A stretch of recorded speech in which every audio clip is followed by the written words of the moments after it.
Hello and welcome to Agents of Nonprofit. My name is Alexander Lapa, and I'm here to speak with everyday superheroes helping nonprofits. Joining me today is Nichole Montoya to talk about starting a company and starting a very particular company about payments. Nichole, welcome to the show. Thank you, Alex. It's great to be here. My favorite first question to ask is, what is your superhero origin story? That is to say, how did you get started working with nonprofits or in the field of nonprofits? Yeah, absolutely. So my background post college was management consultant, being management consulting, and I worked for companies like Accenture and KPMG.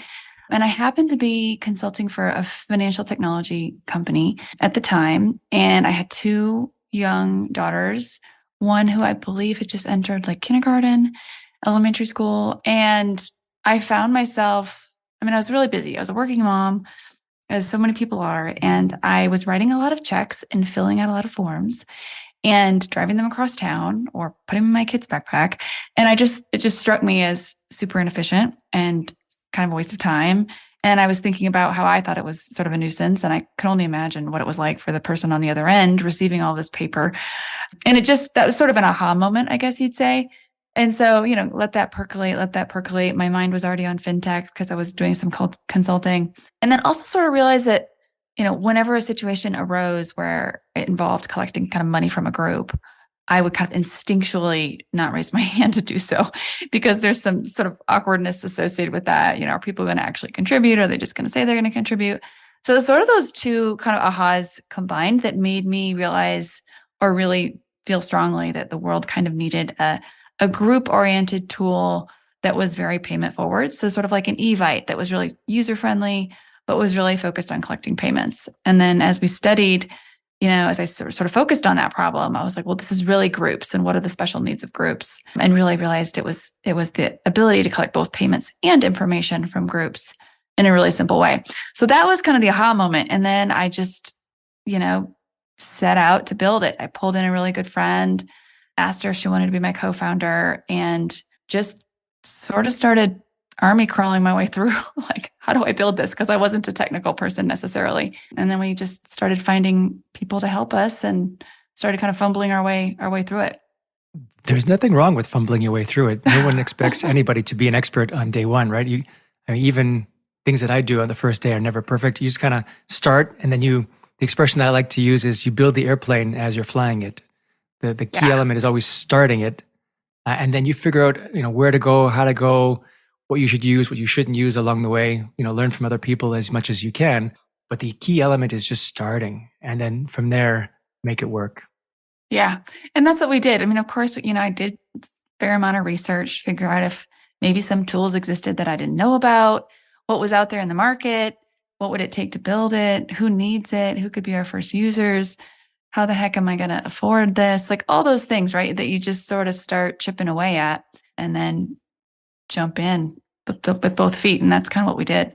And yeah, we've learned it's, I joke sometimes that I've altered my DNA from this adventure. And it's just because I've learned so much and I've grown so much. And so it's been quite a journey. It's a really good point. I should caveat, you shouldn't just start for the sake of starting. You should maybe do a bit of market research, make sure there's a need for it, a demand before you start. But the idea is don't think that you're going to start and be perfect on day one.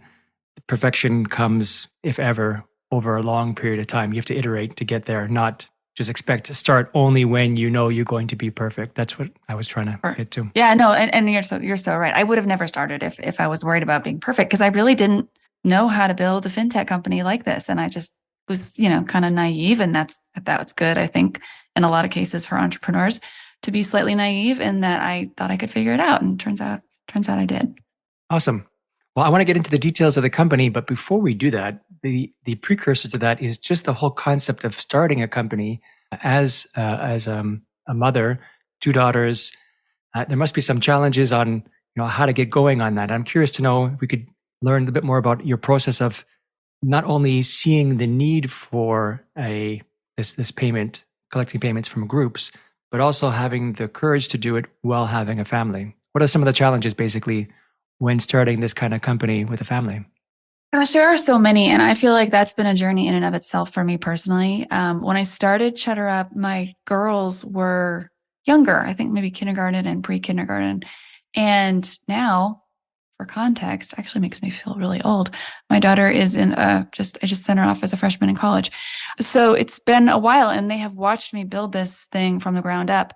And so I would say I had a lot of, I think some of this, how you feel about this is perhaps generational too. Like my kids, I think, are going to feel totally different about, going off to start a company if they ever choose to do so. But I had a lot of guilt at first. I was kind of staring straight into a window of what it was going to take to build this tech company. I knew as I was realizing I needed to be where I'm in Denver and that's my home. And as I was realizing I'm going to have to spend some time in San Francisco for weeks at a time, um, there's a real conscious decision of like, I am going to miss some things as it relates to my kids. And I'm a pretty, really kind of hyper involved mom, or at least I try to be in their lives. So it was, there were some decisions that had to be made. I guess I did trust, I some sort of subconsciously realized that like there was going to be some silver lining in this for my kids, for them to see me go do this thing that they would perhaps benefit from at some point in their life. And I feel like I'm already seeing the benefit of that. So that's nice. But hindsight is, 2020. But at the time it was hard. I was making some sacrifices as it related to spending time with them. I wasn't necessarily able to kind of be the classroom mom. There are a lot of things over the years that I've just had to say no to. And honestly, that's worked to my advantage sometimes because I just have to be really clear on what are my priorities. And running a company, starting a company, it takes a lot out of you. So my priorities, I had a really short list. Let's say they were my kids, my work, and my husband. And sometimes I could hang out with friends, but I had to say no to a lot. So for me, it took a while to figure out how to manage, and I did. Not gonna lie, I struggled with some mommy guilt, let's say, for a while. But having a support system around me helped a lot. People in my community, my spouse, who could pick up the slack during the times when I was, you know, around less. But, I think it also kind of helped me to pull them in on the journey, I remember in the early days of Cheddar Up, one of the first things we did was we went to some sort of like a school neighborhood summer fair. And we had a big booth. We were sort of introducing this to the local community, to get feedback. And my kids were right there involved. They were wearing little Cheddar Up t-shirts. They were bouncing these big giant orange balloon bouncy ball things. The platform that we operate often serves schools and other nonprofits. So, and it was a setting that made sense to have kids around. But I guess it was kind of also helpful to pull them into what I was doing so that they understood it a little bit more. So if I was gone, they understood why. But, I'm being a little long-winded, Alex, but I will also say that, over the years, it's gotten a lot easier. I think because I'm just more comfortable with how to parse my time out. I also have more control over my time than I maybe did in the earlier stages when I was raising capital or what have you. And now I can choose. Now, running your own company has a lot of upsides, which is, hey, I'm not going to take that call at 3:30 and because I've got a soccer game to go to. And so there's a lot of control around that too. I also learned early on that if I was going to build this, I needed to make sure that the people in my world could support me and wouldn't, judge me, for example, for being away. I do remember kind of parting ways with some friends who I could tell were like, "You're going to do what? You're going to be gone for how long?" And I was like, I knew that like, okay, I can't hang around that vibe because that's just not going to serve me or this cause. So anyway, those are some things that just kind of relate to my point of view as it relates to trying to start a company while also being a mom. It sounds like one of the key elements is motivation, the drive to keep you going through all these challenges, all these ups and downs, believing in the mission, in the focus, and despite having the sense of guilt, you just keep going because you it's like a cause that's greater than yourself, right? You have this mission that's outside of yourself. You're just helping accomplish it, and I think that's one way to help you get through those downs. Um, And it's sad. I'm sorry to hear about the friendship thing. I've seen that before too, where friends are with you for a certain period of time because they're aligned with where you are and where you want to be. And then when you have different goals or you start maybe refining some of your goals, you might lose them along the way. I've had the same thing, so I can totally relate to that. It sucks, but um, you need to be surrounded by people that support you, that lift you up, that promote you, that are optimistic about you, who are also successful. Um, there's a study that says that show me the five closest people to who you are, and I can show you who you are. And that those Hmm. people, those five closest people, are the most influential in your life. It includes your family as well, but your close friends. And if your friends are all, unmotivated, sit on the couch kind of people watching Netflix every day and drinking alcohol, versus ones who are go-getters or in any capacity that works, you will be influenced heavily by them. So pick your five closest friends very carefully. Yeah, yeah. Isn't that the truth? I believe that. That makes a lot of sense. Um, yeah, yeah. No, and I like your point about motivation and passion and conviction. And life is not always a cakewalk, and sometimes it takes some grunt work to get somewhere better. So that's sort of how I saw it at the time. I'm curious about, because your time is split, right? You've got family, you've got friends, you've got your personal time, and you've got business. A lot of attention or a lot of focus is usually says, well, you can't do it all. And if you have too many things on your plate, you're going to drop something eventually. And my question to you is the opposite. Are there any advantages that you can see, for you at least, where because your time is more fractional, that there is a benefit to being fractional? Yeah, I mean, this is such a good question because, especially from the mother's point of view, because there's a lot of schools of thought around, do you work? Do you not work? How do you make it? What are you giving up? Is it worth it? And there are certainly times where I'm like, wow, I wish I wasn't doing this. Like, wow, that looks nice to be able to, do whatever, whenever. Not very often, honestly, but I think that one of the key benefits is just that I get to be different things, right? Like I get to be a mom, and I get to be someone in the workforce. I get to be someone who gets to work with an amazing team, and that's so amazing. Like that is just such a gift to me to be able to be different things, right? I get to be a spouse, I get to be a daughter, I get to be a mom, and I can kind of go to different worlds at different times. I get to go to work and I can be completely engaged and the day can zip by. And that is such a gift.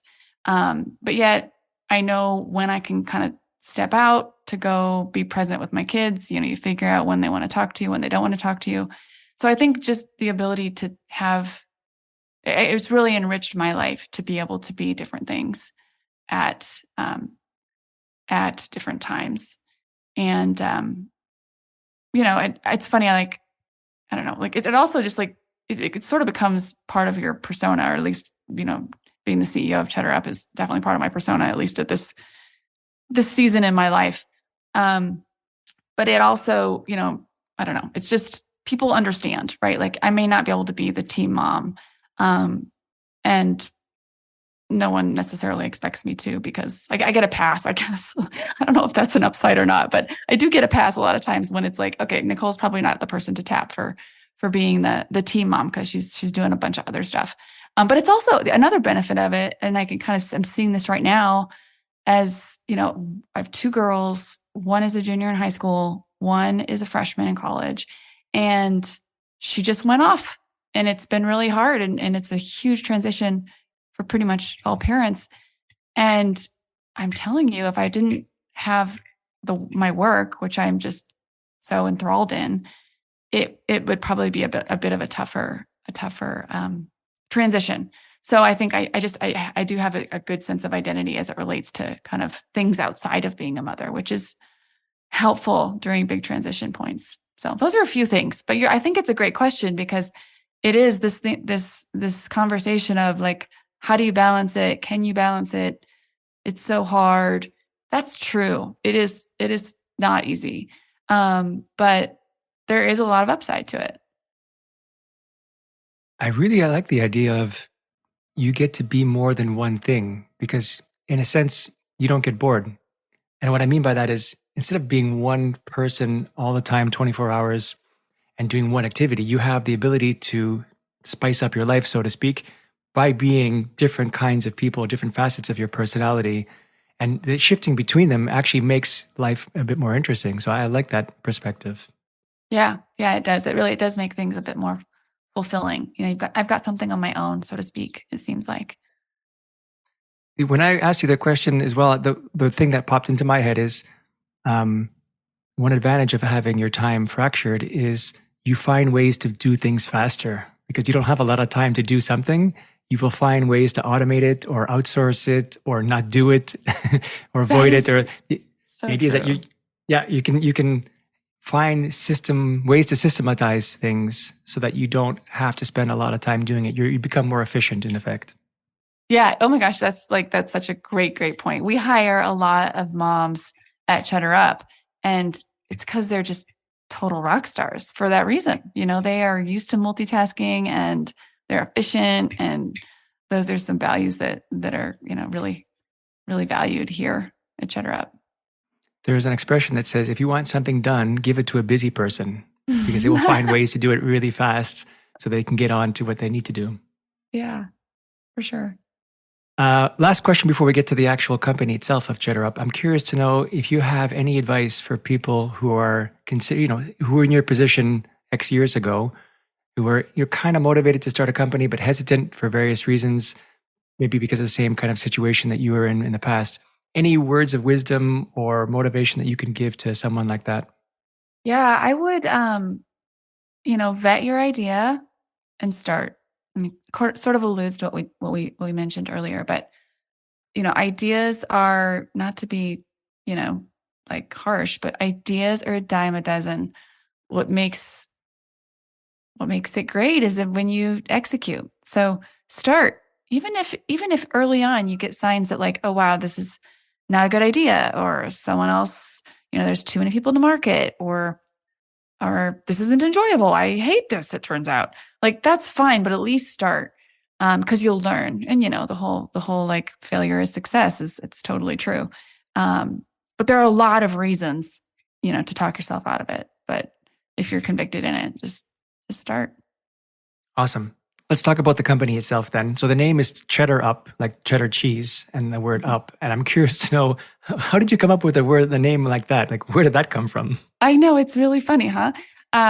So the name the name is slang. Cheddar is slang for money.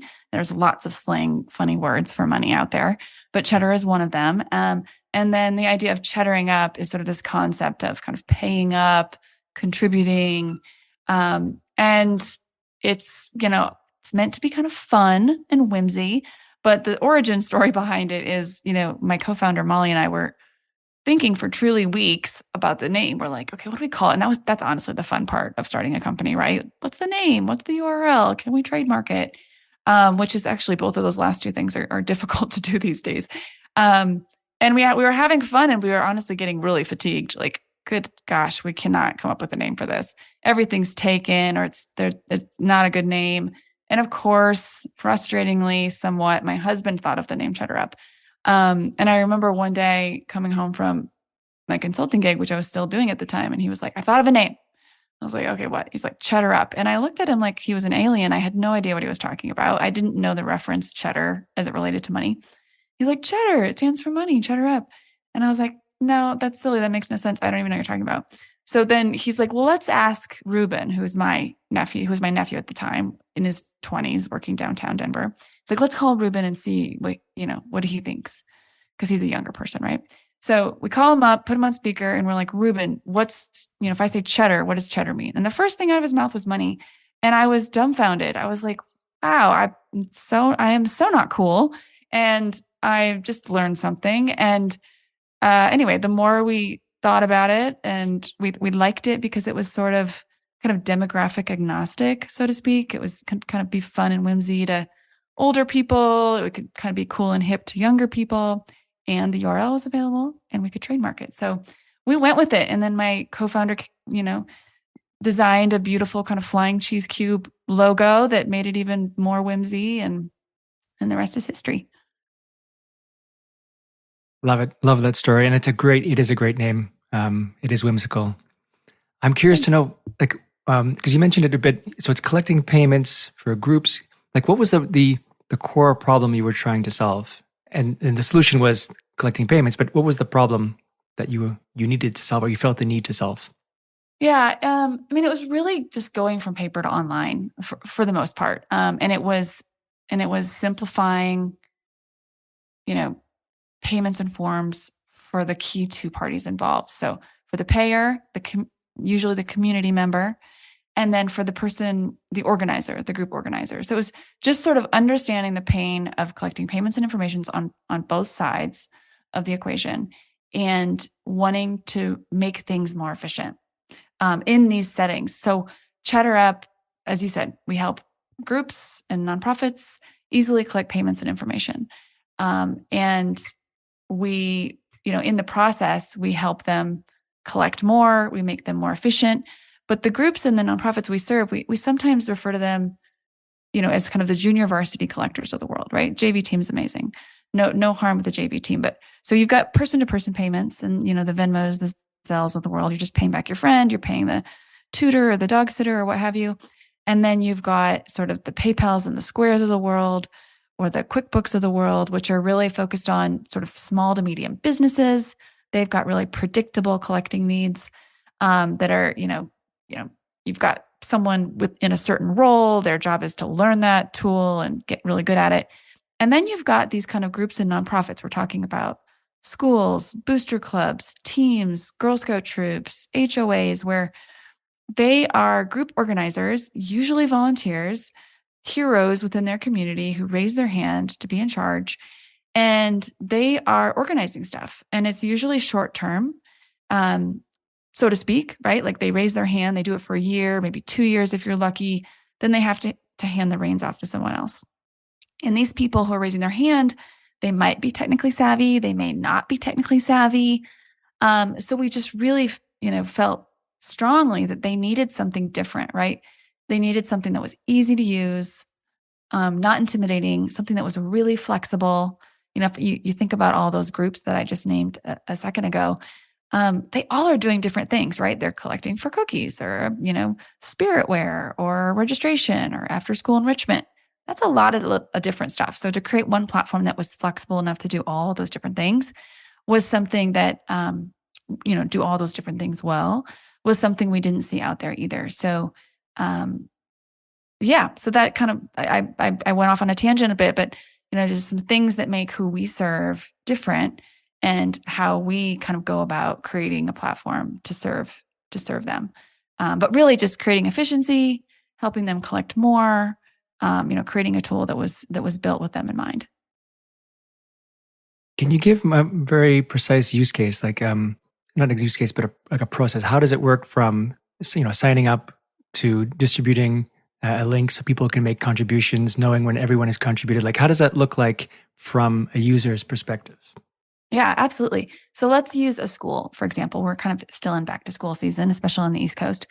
Um, let's say you're running your PTA, right? Let's say you're the treasurer, and your PTA either doesn't like the tool they're using now, or they're not online yet and they want to move online. So they hear about Cheddar Up, they go to cheddarup.com, they create an account, name, email, password, um, and they start creating what we call a collection page. So let's say if I'm a PTA, I might need to collect for the fall festival, which is kind of an event. I might want to create some sort of collection for the annual giving campaign, just optional donations. And I might, be helping to sell spiritware, t-shirts, and different branded clothing. Those are three examples that a PTA might need to collect money, let's say in the fall. So what they would do is they'd go to cheddarup.com and they'd create what we call a collection, which is a collection page. So they create this collection with a really user-friendly kind of collection page builder, which is our software. And they just start adding items. So let's say they're collecting for the fall festival. They would add an item for the fall festival kind of admission fee. Say it's $10. They might want to sell some tickets. So then you can buy a book of tickets. That might be another item. They might want to ask questions related to the item, like, who's coming? Do you want to buy a meal? Do you have any allergies? All those kinds of things. So they're kind of building their page by adding items, adding questions. They might have a waiver. Maybe there's some nifty ride at the fall festival and they want them to sign a waiver in case anyone gets hurt. They could add a form or a waiver to that same page. And they can preview that page the whole time as they're adding items. They click preview and they see their page being built in real time. And then they can add settings to their page. Maybe they want to allow a couple different payment methods. Maybe they want to customize the email receipt that people get after they pay. Maybe they want to change, maybe they want to add some sort of, I don't know, access setting or put their page behind a password. We've got all types of settings for their pages. Then they're done. Then they click on the share step of that builder. They copy that URL for their page. They can customize the URL. And now they have a beautiful page that they've created in minutes that's going to allow them to collect payments online for that fall festival. And they can put that link wherever. They can share it on their school Facebook page, put it on a flyer. They can put it in, email newsletters. So it allows this PTA to become a really great marketer of this amazing fall festival that they're having. And it allows them to collect money in advance, right? So instead of, hey, children, take this form home, turn it back in, bring it in with a check, money starts rolling in as soon as they share that link. So whoever's planning that fall festival, they have reporting of, who signed up, what information they filled out. They can view all that information online. They can download it to spreadsheets. And then whenever they're ready, they connect their bank account and they can withdraw those collected funds to a connected bank account. So it actually ends up being much more secure than someone, walking around with a bag of money and a bag of checks with people's bank accounts information on it. So a lot more secure, a lot more control. We find that, again, we're using the example of a PTA school. They collect a lot more money because, I never know where my checkbook is. Half the time my kids don't give me a form if they've got it or I get it late. So you're just since I'm probably being hit on a number of different channels from the PTA, like I'm going to see it somehow. I'm going to click the link and I'm going to pay online, whether it's at my desk or whether it's on the go from my cell phone. So yeah, that may have been a little bit more laborious than you wanted, but the whole idea is creating the pages super simple. And so any typical PTA will have a bunch of different pages that they'll be sharing. We also have something called a group page that allows an organization to kind of aggregate all of their pages onto one kind of one-stop shop. Lots of bells and whistles. But we want that to be easy for them to create the page, easy for them to promote whatever it is they have going on. And then the friction-free paying for the payer is actually super important, right? I'm a PTA. I'm sharing this with hundreds of families. I want them to be able to click that link, add items to their cart, and pay. So they can always do that without creating an account. The payers do not need to download an app, which we find is pretty important in a group setting because, you don't want to have to be like, oh, shoot, I don't have that app. Now I got to go download another app and figure out how to use it and remember my login credentials. So it's nice that we always have sort of a guest checkout option on Cheddar Up.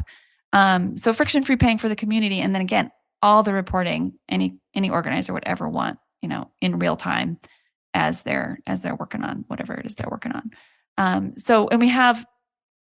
we have a lot of people who use Cheddar Up stay on what we call our free plan. So, one of the things we always say is, use Cheddar Up for free. And people are like, how is it for free? Nothing's ever free, really, it seems.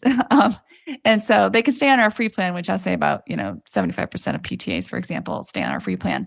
But there are a couple premium plans where you can pay monthly or annually and get access to more features. And then by default, the processing fee is passed to the payer. So in that sense, if you stay on the free plan, you pass the fee on to the payer. The PTA is using it for free. So, but there's lots of ways to configure that stuff. So anyway, is that helpful? Can you visualize that, Alex? I totally can. And the technical architect in me has 15 questions as a result of it. So maybe we can rapid fire through them. Sure. You mentioned payment methods. So I imagine credit card, ACH, Google Pay, Apple Pay. Are those the common ones? Or are there other ones that you do support? Yeah, those are the common ones. I'm just repeating what you just said. Yeah, credit card, we call e-check, which is ACH debit. Google Pay, Apple Pay. We have something called Link, which is a Stripe payment method. It's like Stripe's kind of version of Shopify's Shop Pay. Um, and and then also actually cash check. So we do have a way for you to track offline payments. Obviously, we're not helping you get that physical check, but if someone hands you a check in the hallway or what have you, we have a way for you to record that, so that all of your tracking stays the same. So yep, those are the kind of core payment methods. Trying to think if I'm forgetting any, but I don't think I am. To be PCI compliant, I imagine you're using some underlying technology like Stripe, I guess, for the actual credit card processing, or is it something you're doing yourself? Yeah, that's exactly who we're using. We are layered on top of Stripe, which has been a great partner of ours for years. And yeah, we're PCI compliant sort of via them and on our own. They are we never actually see or touch any of the financial information. It goes straight to Stripe, and we don't store any of it. So yeah, Stripe is our partner. And Stripe has, I know, credit card processing fees. You mentioned the possibility of handing over those fees to the payer rather. And I mean, do you charge a surplus on those fees, or is it really? Well, I guess that's the Yeah, question. Do you yeah. charge your own fees on top of that? We do a little bit. Our credit card processing fee is 3.59% plus 59 cents. So we make a little money on those credit card transactions, and then we make, if anybody's curious how we make money on credit card transactions, and then we make money on anybody who becomes a paid subscriber. But yeah, we do mark those up, but we try to keep those fees. I mean, I think PayPal's are like 3.49% or something like that. So we're just a little bit higher than PayPal, but you're getting like a boatload of software. Because Cheddar Up truly is a great deal of software that sits on top of payments. So it's not like you're just paying for payment processing. If you were just paying for payment processing, we'd have to, we really couldn't mark it up much. But we are a lot of software. You're creating beautiful pages that do all kinds of things, present, images of your items and all kinds of things, send receipts, that's layered on top of payments. Oh, receipting too. That's good. Mm-hmm. So those fees, though, you said the payer can pay them. Does that mean, for example, if the payer is normally supposed to pay, let's say $10, they can elect to pay, 14 something to cover all those fees? Is that how it would work? That is how it would work. So by default, it is just like that. By default, it's 14 and some change if you decide to keep those fees passed to the payer. But different organizations do different things, and sometimes they do different things for different things. So you could say, hey, you know what? I don't want it passed to the payer. I want to absorb it. And maybe you'll just mark up your items a little bit so no one will know the wiser. You could also absorb the fees, but give the payer the option to cover the fees at checkout, which when people do that, about 75% of people do cover the fees. So that's a really interesting data point and sort of a nice, thing to consider.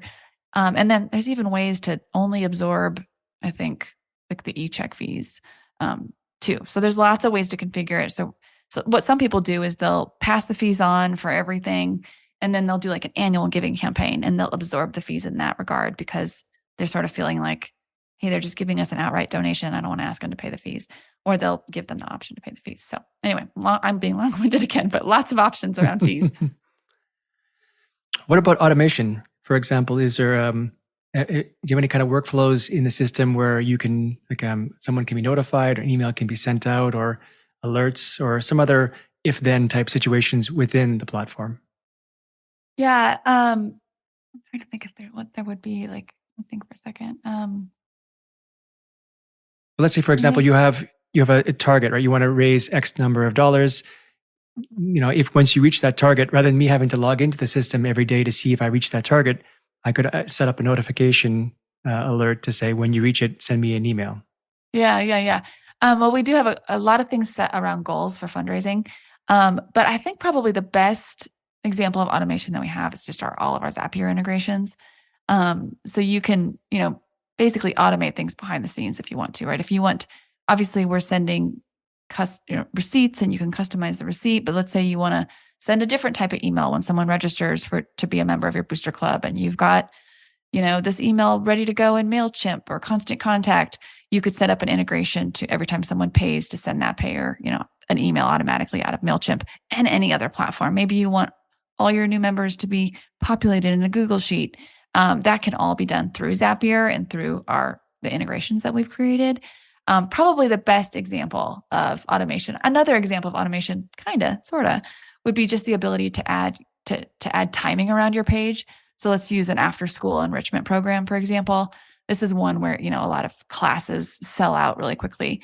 And so you can kind of put your page, or even like a spiritware sale or something. You could put your page behind a password or behind a start time and an end time. And if anyone arrives early, they'd see like a countdown clock. And then it would close at a certain time too. So there's some cool functionality related to automation around that as well. What about integrations to CRMs? Because I imagine that some of this information, at least the contact information and the fact that the person made a donation of X dollars, would be useful to a CRM. Would you typically refer them to a Zapier to integrate to a CRM, or do you have any native integrations? Yeah, we would. Well, I mean, we've got sort of templates set up within Zapier for some of the more popular CRMs. So I would refer you to Zapier, but we've got like sort of the key actions for like a Salesforce, for example, set up and ready to go. So if you're kind of familiar with doing an integration, the if then thing, it should be pretty simple to set up. I can do it. That's, I'm not wildly technical. What about mobile apps? You mentioned that you don't want to have the payer or have a mobile app, which I totally get and appreciate. What about the person who's setting up the treasurer in this example? Do they have access to a mobile app, or is it really only web based? They do. We have really beautiful native iOS and Android mobile apps. And like, just like you said, those are made for the organizer. And they can do a lot of different things on that. They can create collection pages, they can manage collection pages, they can withdraw money. They can also accept point of sale payments. So we have Bluetooth card readers that allow people to tap, dip, or swipe. And there's a whole point of sale flow built into our mobile apps, which is really cool. So if let's use the old fall festival example again. If you do the fall festival, you're promoting it a month ahead of time, you're collecting money online. Then the evening of that fall festival, people, show up to your table. Maybe they haven't bought tickets yet. You can collect money on that very same collection page that you created, but take point of sale payments. So the nice thing about that is that all the tracking and all the funds are staying in the same spot.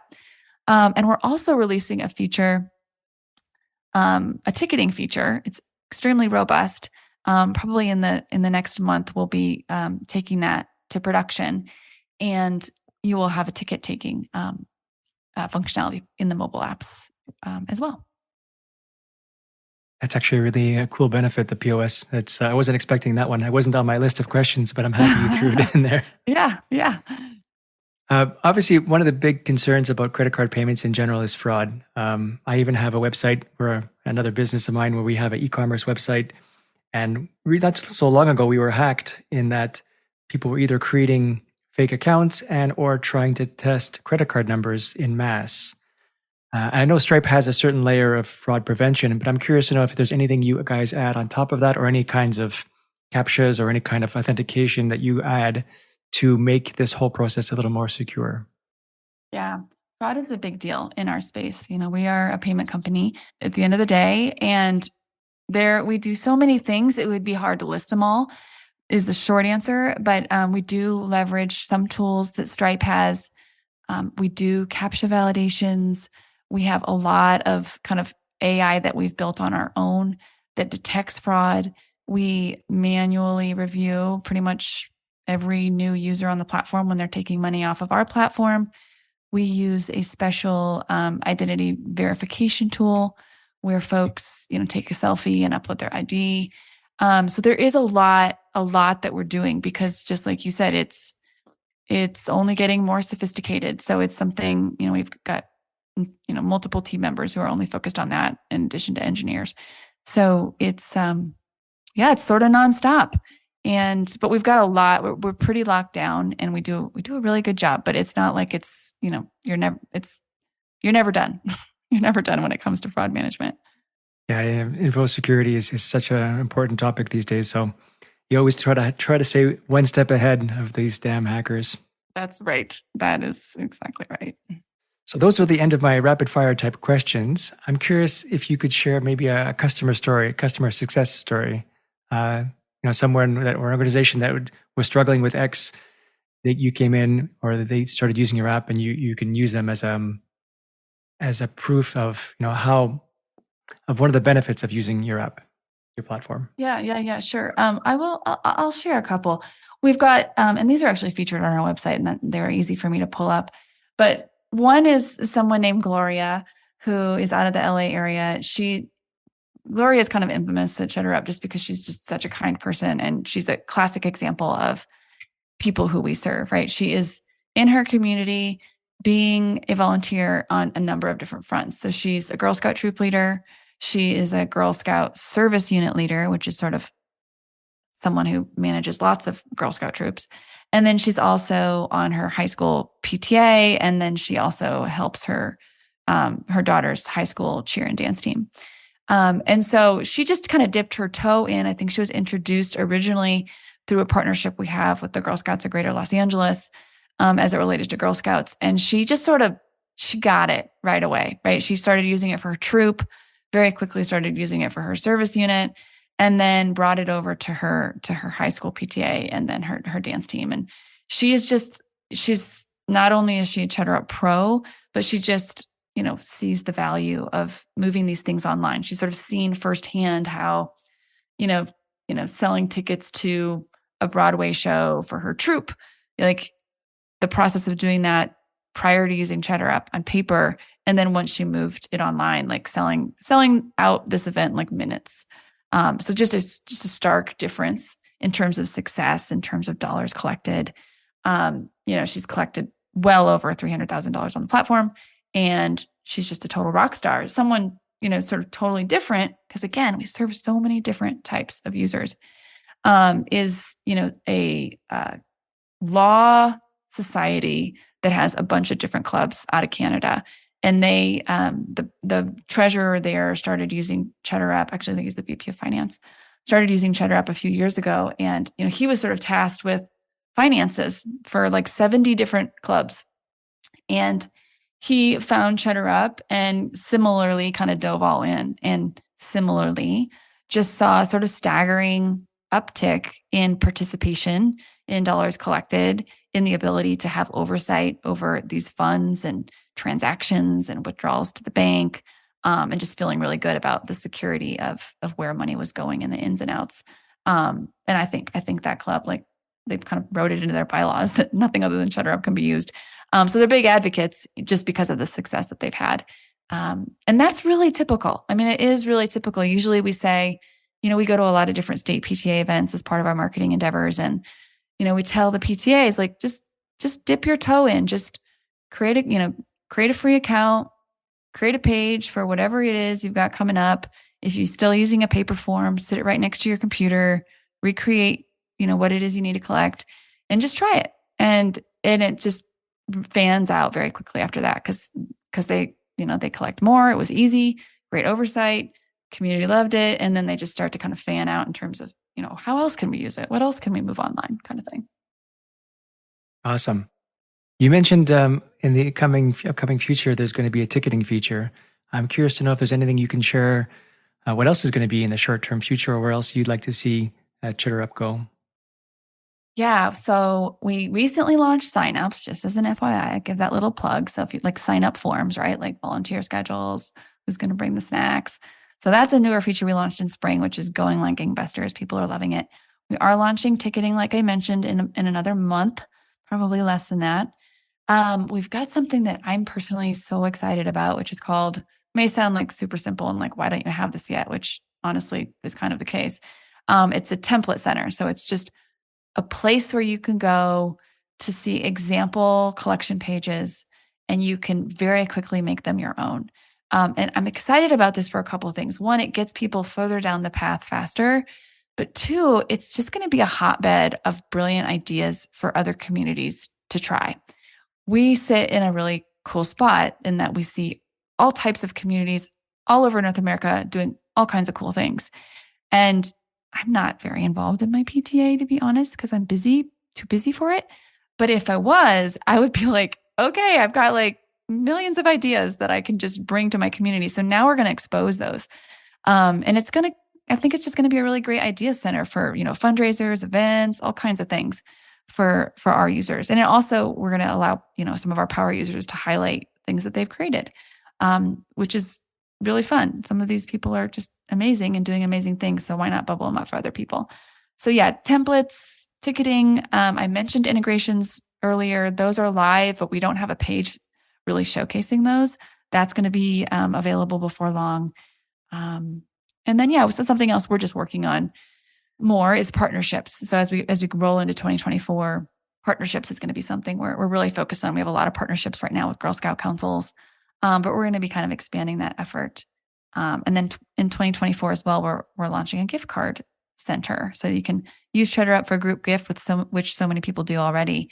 And then instead of withdrawing that and going and buying your gift card, you can roll it into a gift card and send that gift card to whoever you're gifting almost immediately. So that's coming around the bend as well. That's like a longer list than I expected, actually. It's quite I impressive. know, I know. I'm telling you, this was 2023 was a big year of building for us. There were like a handful of really big things that we wanted to get done, and we're gonna finish our goals. So we're super excited. So then we just got a few stragglers for next year, and then we get to refine and do all kinds of fun stuff. Well, it sounds great. I really hope you have much continued success in the future. I'm curious, and then can you share with people how they can reach you or get in touch with you or learn more about Cheddar Up? Yeah, absolutely. So if you kind of just want to track us, just search Cheddar Up on Instagram or Facebook. We're always posting, what we're up to. But otherwise, just go to cheddarup.com. Really simple, cheddarup.com.